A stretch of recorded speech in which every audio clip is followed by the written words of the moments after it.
دیا وَاسْقُرْ فِي الْكِتَابِ، میرے مصطفیٰ آپ کی کتاب میں نماز، روزہ، حج، زکوٰۃ میرا ذکر ہوگا، مگر رب چاہتا یہ ہے وَاسْقُرْ فِي الْكِتَابِ، اپنی کتاب میں کبھی کبھار میرے پیارے بندے یحییٰ کا ذکر کر دیا کر، ابراہیم کا ذکر کر دیا کر، اسماعیل کا ذکر کر دیا کر، وگرنہ یہ پچھلی امت کے نبی تھے۔ 1.25 لاکھ پیغمبروں کا ذکر تو ہمارے قرآن میں نہیں ہے، چند پیغمبروں کا ہے، وہ اسی لیے تاکہ 14 صدیاں بعد اہلیان چرند کو یقین ہو جائے۔ عیسیٰ علیہ السلام قرآن سے 600 سال پہلے گزرے، موسیٰ علیہ السلام 1000 سال پہلے گزرے، ابراہیم علیہ السلام ہزاروں سال پہلے گزرے، نوح علیہ السلام لاکھوں سال پہلے گزرے، سلام علی نوح، آدم علیہ السلام سے لے کے عیسیٰ علیہ السلام تک لاکھوں سال گزرے، مگر قرآن کا ان کو سلام جو سینکڑوں برس گزر گئے، وہ اہلیان چرون کو 10 دیا، صدیوں 14 بیت گئی، مصطفیٰ مدینے میں ہے۔ ایسا نہ ہو نمازوں کے عادی ہو کے قرآن پڑھتے پڑھتے مصطفیٰ کو بھلا دو۔ نماز قرآن کے ساتھ رب چاہتا یہ ہے کہ ہمہ وقت مصطفیٰ کو یاد کیا جائے، درود بھیجا جائے، اور صرف نبی کو نہیں، نبی کی آن کو یاد کیا جائے، نبی کے صحابہ کو یاد کیا جائے، مجاہدین کو یاد کیا جائے، شہداء کو یاد کیا جائے۔ اور قرآن نے پابند کر دیا کہ تم نے اپنے ماں باپ کو یاد رکھنا ہے۔ اللہ تمہاری ڈیوٹی لگا رہا ہے کہ اپنے مرنے والے کو تم نے بلانا نہیں ہے، روح جدا ہو جائے تب سے لے کے دفن تک تم نے بلانا نہیں ہے۔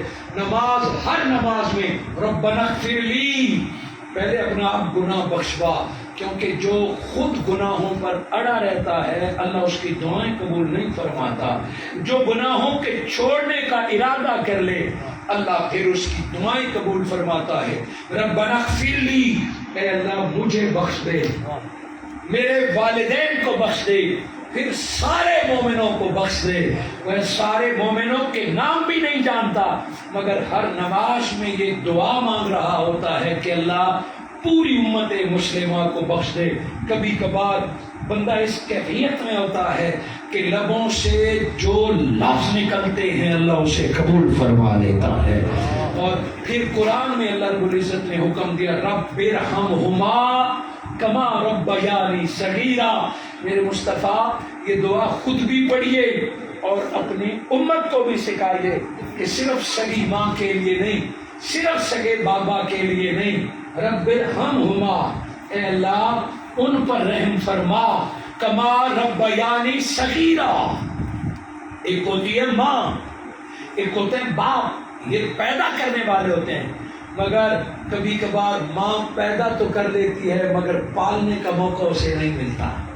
باپ پیدا تو کر لیتا ہے مگر اسے پالنے کا موقع نہیں ملتا، فوت ہو جاتے ہیں، بچہ یتیم پیدا ہو جاتا ہے۔ میرے آقا پیدا ہوئے تو آپ کے باپ پہلے فوت ہو گئے، حضور کی ولادت سے پہلے میرے آقا کے بابا فوت ہو گئے تھے، اور پھر میرے آقا پیدا ہوئے، ماں موجود تھی مگر عرب کا رواج تھا پیدا ہوتی ہی حضور صلی اللہ علیہ وآلہ وسلم کو حضرت حلیمہ سعدیہ کے حوالے کر دیا۔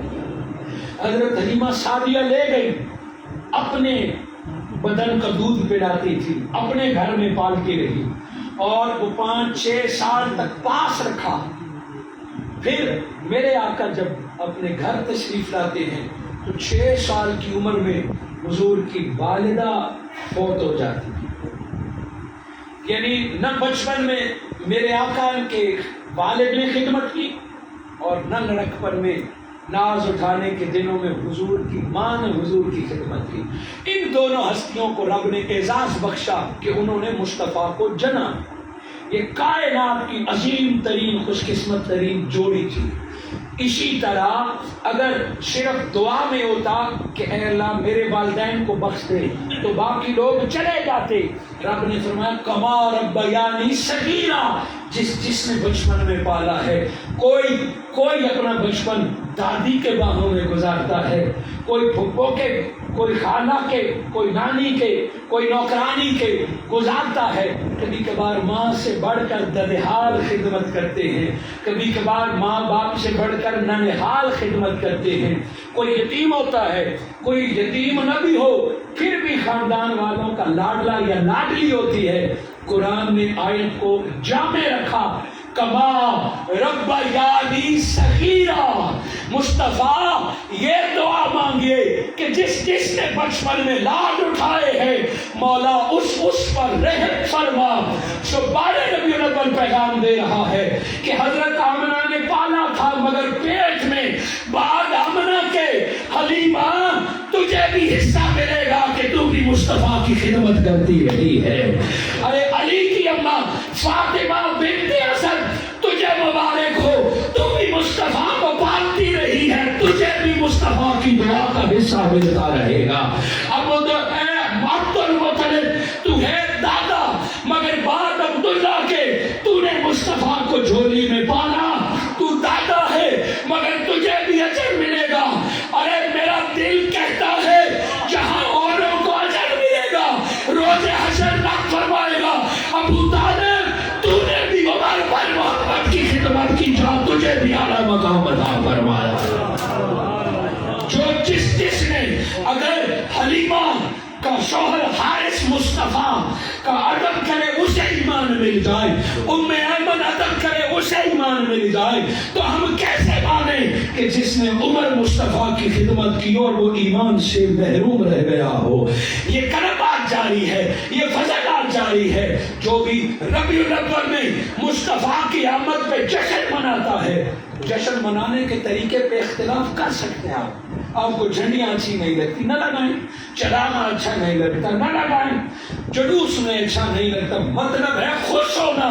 12 ربیع الاول کو جس طرح چاہے خوش ہو مگر 12 ربیع الاول کو غصہ نہ کریں، فتوے نہ لگائیں، غلط نہ کریں. غلط میں ہو سکتا ہوں کہ نعرہ غلط لگا دیا، غلط میں ہو سکتا ہوں کہ جلوس ٹھیک نہیں نکالا، غلط ہم ہو سکتے ہیں کہ جلوس کی وجہ سے نماز چھوڑ دی، مگر یوم ولدت جس دن نبی پیدا ہوتا ہے اس دن سے رب کو بڑا پیار ہوتا ہے، اس دن میں سلامتی نازل ہوتی ہے.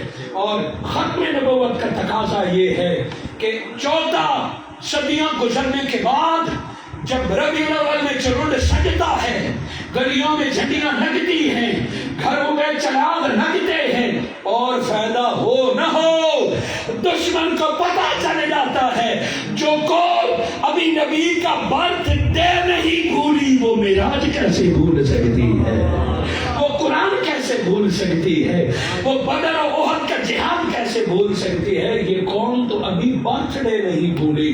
سو محبت سے حضور کی آمد کا جشن منائیے. آقا کی آمد کا جشن موت کے منافی نہیں ہے.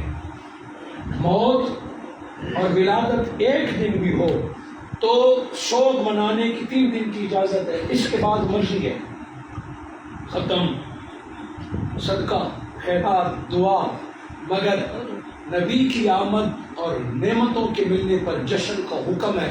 سو جشن سے یہ مراد نہیں کہ جانے والوں کا غم نہیں ہے، جشن سے یہ مراد نہیں کہ بچھڑنے کا غم نہیں ہے. یہ ایک تاریخی حقائق ہے اور اگلی نسل تک ہم نے یوں سیلیبریٹ کر کے بتانا ہے کہ 12 ربیع الاول کو زمین پر رب کا بہت بڑا کرم ہوا. زندگی رہی تو پھر کسی محفل میں موت اور وفات انبیاء کی بات پوری کریں گے. آج فقط ہم نے اس دعائیہ ترکیب میں کہ اس دن کو بھی سلام، جس دن بندہ پیدا ہوتا ہے، جس دن فوت ہوتا ہے، اصل سلامتی اس دن پہ ہے کہ جس دن بندہ دوبارہ زندہ ہوگا.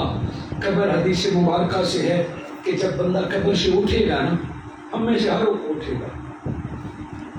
میرے آقا نے فرمایا سب سے پہلے قبر میری کھلے گی، اس کے بعد ہر کسی کی کھلے گی. آپ اور میں اپنی اپنی قبر میں دفن ہوں گے، قبر کھلے گی.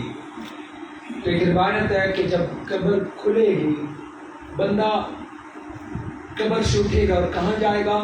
مکہ، میدان عرفات کی طرف. ہر کوئی پیدل سفر جاری ہو جائے گا، ہر کوئی دوڑ رہا ہوگا. یہ رب کی مرضی، فاصلے سمیٹے، ہمیں دوڑ میں طاقت دے دے، جو ہوگا ہر بندے نے کمرہ امتحان میں پہنچنا ہے. میدان عرفات پوری دنیا سے لوگ پہنچیں گے میدان حشر. بندہ جب قبر سے نکلے گا تو دیکھے گا دائیں طرف زمین سے لے کے آسمان تک ایک نور کا مینار ہے، بائیں طرف بھی نور کا مینار ہے اور ڈھیر لگا ہوا ہے. باقی لوگوں کے ساتھ نہیں ہوگا، کسی کے ساتھ کم ہوگا، کسی کے ساتھ ہوگا.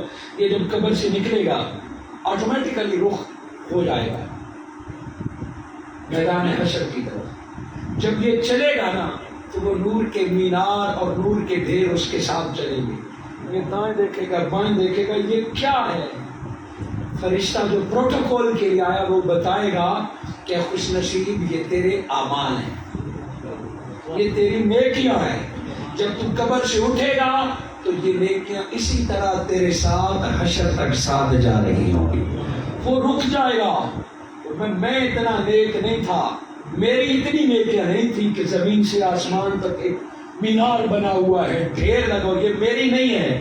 فرشتہ کہتا ہے تمہاری دنیا نہیں،